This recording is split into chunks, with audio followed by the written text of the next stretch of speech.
Luis Conejo, que es sobre la historia de las empresas transnacionales estadounidenses en América Latina durante la primera mitad del siglo XX. El profesor Luis Conejo, su formación académica es un bachillerato en estudios sociales, él es máster en historia y estudiante del doctorado en historia de la Universidad de Costa Rica. Ha publicado sobre historia ambiental, historia de la United Fruit Company y historia del sur de Asia. Comenzó su trabajo docente en la actual sede del sur de la Universidad de Costa Rica y desde el 2017 es docente en la sede de Occidente y en la sede de Rodrigo Facio.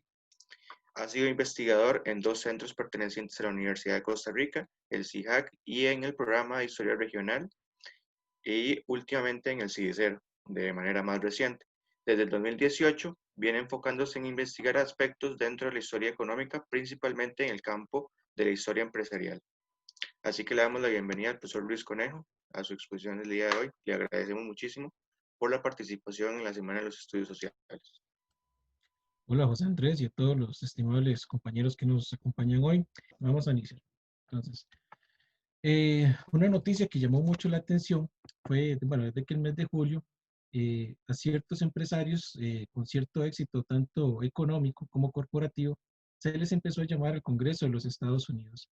Y resurgieron ciertos aspectos que a lo largo de la historia de los Estados Unidos han estado bastante claros, ¿verdad? Y este es el papel que han tenido las grandes empresas industriales, ¿verdad? Como se les define desde la historia económica, o lo que nosotros conocemos como empresas multinacionales que tienen diferentes características en su estructura organizacional, de productos, etcétera, etcétera. Y tal vez uno de los comentarios interesantes que salían en esas comparecencias en el Congreso, que fueron de manera virtual, es que los padres fundadores de Estados Unidos no se inclinaron ante un rey, ni nosotros deberíamos inclinarnos ante los emprendedores, perdón, ante los emperadores de la economía en Internet, ¿verdad? Y parece que ya desde hace algún tiempo, y principalmente en esta administración de Donald Trump, hay como un conflicto entre lo que son las empresas de Internet, ¿verdad? Y lo que es la opinión del presidente de los Estados Unidos. Y esto es, como dice Julián Casanova, un connotado historiador español, la historia no se repite, pero sí rima, ¿verdad? Y hay ciertos procesos, sobre todo durante la primera mitad del siglo XX, que tal vez nos pueden ayudar a aclarar mucho la importancia de que ciertos empresarios exitosos y empresas multinacionales tengan que comparecer frente al Congreso de los Estados Unidos para ver si se están sobrepasando de las limitaciones que la Constitución o que la sociedad les ha impuesto, ¿verdad? Entonces, bueno, como les decía José Andrés, ¿verdad? Esta es la ponencia. Ahí ustedes ven los logos de dos empresas que tuvieron mucha importancia en lo que es América Latina, la Standard Oil, por ejemplo, y la United Fruit Company. Para las empresas siempre es muy importante crear un logro y parte de lo que busca la empresa empresarial, ¿verdad? Y sobre todo la nueva empresa, la nueva historia empresarial, es utilizar las fuentes empresariales para entender, ¿verdad? Además de hacer la triangulación con otro tipo de fuentes, como decretos de la Asamblea Legislativa, inclusive para el caso costarricense y la United, ciertas asociaciones de desarrollo, nos pueden ayudar a entender cuál fue el papel de estas empresas en América Latina, ¿verdad? Eh, las fuentes también que se utilizan, como les decía anteriormente, ¿verdad? Es ese tipo de material que fabrican las empresas y que las empresas estadounidenses fueron muy innovadoras en esa materia, sobre todo a inicios del siglo XX y finales del XIX, en la creación de estos documentos. Aquí nosotros tenemos la General Electric Review, que fue una de las primeras revistas empresariales que se crearon, obviamente por la General Electric. Esta era específicamente para ingenieros, ¿verdad? Que iban a adquirir sus productos, pero la General Electric también construyó o diseñó revistas para el público en general, para las amas de casa, etcétera, etcétera. La United Fruit Company, ¿verdad? Con Unifruit, que esta era su revista para sus trabajadores, ¿verdad? Pero que también generó documentos para amas de casa, como por ejemplo Hershey's, ¿verdad? Entonces vean que una tendencia a inicios del siglo XX es que las empresas se van a preocupar por comunicarse, no solamente con sus empleados, con sus trabajadores, sino que también en el público general.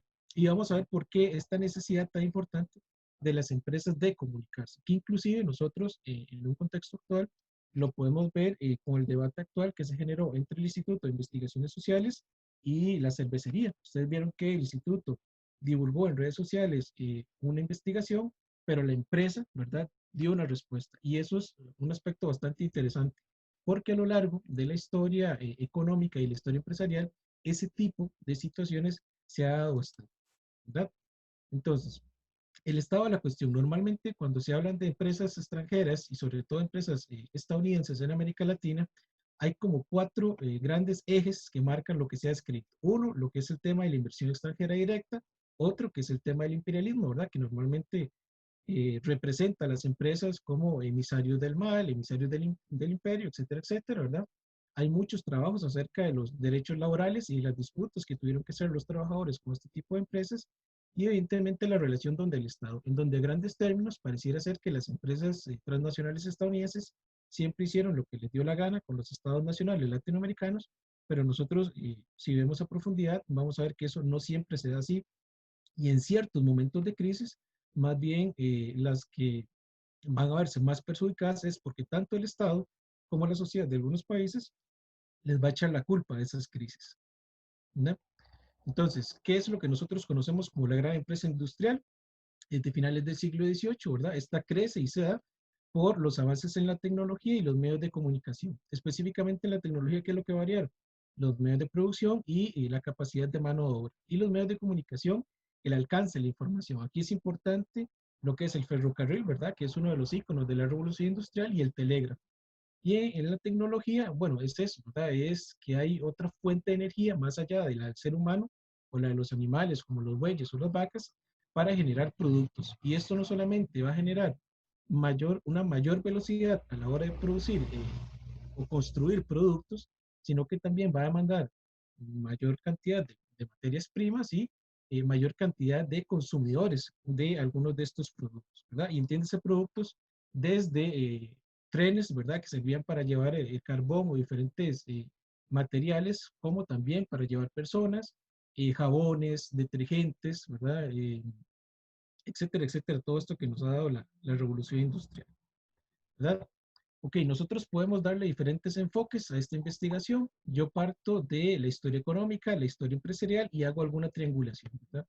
Desde la historia económica, yo trabajo con el paradigma de la economía evolutiva de Nelson y Winter, en donde se dice que las empresas son entes que van aprendiendo poco a poco, sobre todo a partir de lo que de esta teoría se llama como las rutinas organizativas, que es lo que le permite a la empresa aprender, ¿verdad?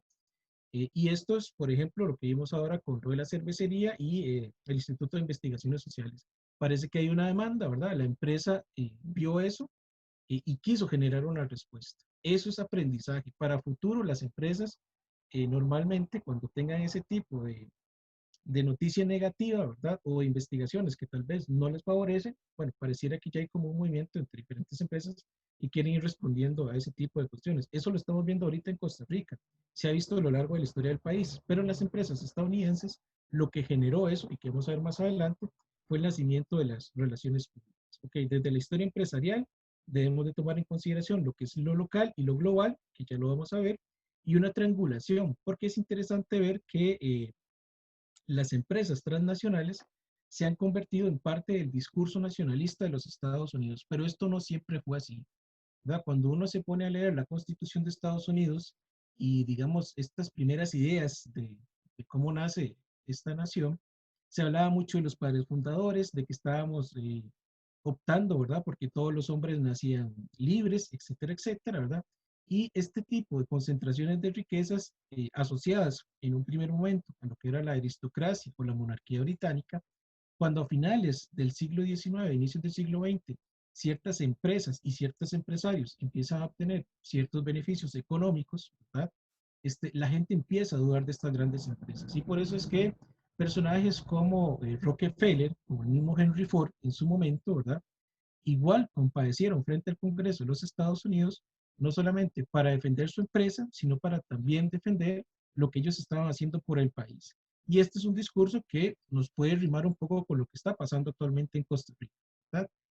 Por ejemplo, los primeros movimientos, obviamente, de obreros se van a dar en la llamada, vean ustedes qué curioso, la época dorada de estas grandes empresas industriales. O sea, cuando la empresa, por ejemplo, de los ferrocarriles, está teniendo más éxito o le está entrando más plata a los dueños de los ferrocarriles, es cuando se dan los primeros movimientos de obreros organizados frente a los salarios, frente a las horas de trabajo, etcétera, etcétera. Y los empresarios, ¿qué es lo que empiezan a hacer? Evidentemente, si partimos de la economía evolutiva, ellos se dan cuenta que hay un cierto descontento en sus empleados y que ese descontento se puede transmitir a la opinión pública y que a ellos no les sirve mucho esta cuestión de la opinión pública, entonces genera lo que algunos autores han planteado que es el bienestar corporativo. Y este bienestar corporativo va desde mejoras en los salarios, mejoras en las horas de trabajo, hasta la creación, ¿verdad? Y sobre todo a inicios del siglo XX, de lo que nosotros conocemos como ciudades compañía, que si ustedes alguna vez han visitado lo que es Golfito, Quepos y algunas partes de Limón, todavía quedan legados de esas ciudades compañía. Inclusive ciertas empresas costarricenses, como por ejemplo cuando uno va hacia el recinto de Tacares, ve que hay ciertas casas que son sumamente similares. Ok, esa es la versión de ciudades compañía, ¿verdad?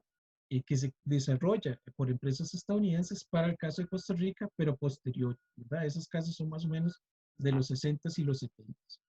Entonces, aquí también paralelamente, además de esa lucha por legitimación que podemos ver de las empresas o de las grandes empresas industriales estadounidenses, entre 1873 y 1914 se da lo que es la crisis de los precios. Y estas crisis, ¿verdad? Como nosotros vamos a experimentar seguramente, genera, ¿verdad? Que ciertas empresas desaparezcan, pero las que están más sugerentes a aprender tengan éxito. Y entonces, ¿qué es lo que me genera esa crisis? Por ejemplo, el capitalismo gerencial. Antes los que dominaban y tomaban las decisiones en las empresas eran los dueños. Después de esta crisis, lo que se va a crear son las juntas directivas, los comités de accionistas, etcétera, etcétera, ¿verdad? Y aquí los organigramas van a jugar un papel muy importante. Y evidentemente tiene que seguir ese proceso de legitimación. Para la crisis de 1929, ¿verdad? Que fue una crisis financiera, muchas empresas quebraron. ¿Cuál fue el resultado? Bueno, darle un papel más importante al accionista, ¿verdad? Para el caso de América Latina, ¿verdad? Que ya estas empresas habían tenido un proceso de inserción poco a poco, desde finales del siglo XIX a inicios del siglo XX, las empresas, ahora sí ya vamos a llamar multinacionales estadounidenses, con ciertas respuestas políticas de ciertos gobiernos y de ciertos grupos de la sociedad frente a ellas y visualizarlas como un enemigo, ¿verdad? Pero las empresas habían aprendido algo, ¿verdad? De lo que les había sucedido en Estados Unidos y ese aprendizaje lo van a traer a América Latina. Y eso es uno de los temas más interesantes que uno puede investigar, ¿verdad? Y ahí está por eso lo de la legitimación, ¿verdad? Con las guerras mundiales, en términos generales, lo que ellos van a tener es una búsqueda de materias primas, ¿verdad?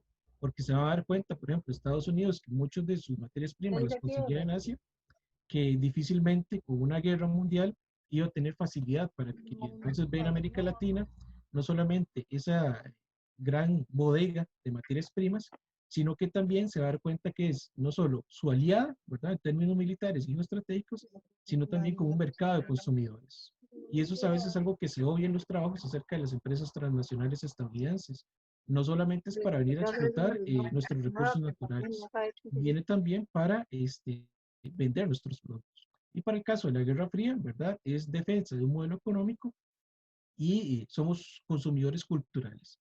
Entonces, aquí hay varios aspectos, ¿verdad?, que nosotros podemos identificar que tienen relación con el desarrollo y crecimiento de estas empresas. Acontecimientos globales como las guerras, ¿verdad?, las crisis financieras, acontecimientos globales económicos, precisamente, ¿verdad?, estas grandes crisis que a lo largo de la historia ha tenido el sistema capitalista.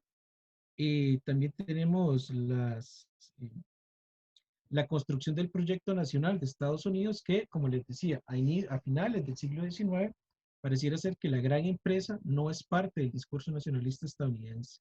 Gracias a las relaciones públicas y ese aprendizaje que tuvieron a través o por medio de las diferentes manifestaciones que tuvieron con trabajadores, con medios de comunicación, etcétera, etcétera, van a aprender que la empresa transnacional, perdón, la gran empresa estadounidense se convierte en parte del nacionalismo estadounidense. Entonces ya el estadounidense no solamente se va a considerar como uno de los primeros seres humanos o de los que mejor puede explicar y hacer entender lo que es la idea de democracia, cómo combatir la tiranía, sino que también son las personas que trajeron al mundo las empresas exitosas industriales. Y eso lo van a alcanzar mucho, ¿verdad? Y lo van a traer mucho cuando empiecen a desarrollar esa transnacionalización de esas empresas, o sea, traerlo a América Latina. Y eso va a implicar traer ciertos aspectos de su cultura política, industrial y social a América Latina, o tratar de insertarla. El éxito o el no éxito, bueno, eso también es un tema de estudio bastante interesante. Y esto se va a insertar dentro de la construcción de los proyectos nacionales de América Latina, que eso era parte de lo que se habló un poco en las charlas de ayer, ¿verdad? Lo que tenemos nosotros son proyectos nacionales inacabados. Entonces, eso que no ha terminado, ¿verdad? Se presta para que en ciertos contextos, en ciertas coyunturas, se puedan ingresar elementos a la nacionalidad de los países. Esto es como un esquema ya un poco más trayéndolo para que sea más fácil la comprensión, ¿verdad? Entonces, las empresas multinacionales estadounidenses en Latinoamérica, ¿verdad? Primero se pueden ver como una extensión del oeste estadounidense, ¿verdad? Se puede explicar también el ingreso de estas empresas, la justificación y la legitimación de la misma a través de los diferentes códigos geopolíticos que tienen intervención en esa primera parte del siglo XX, como lo es el destino manifiesto, la política de la buena vecindad o la diplomacia del dólar, ¿verdad?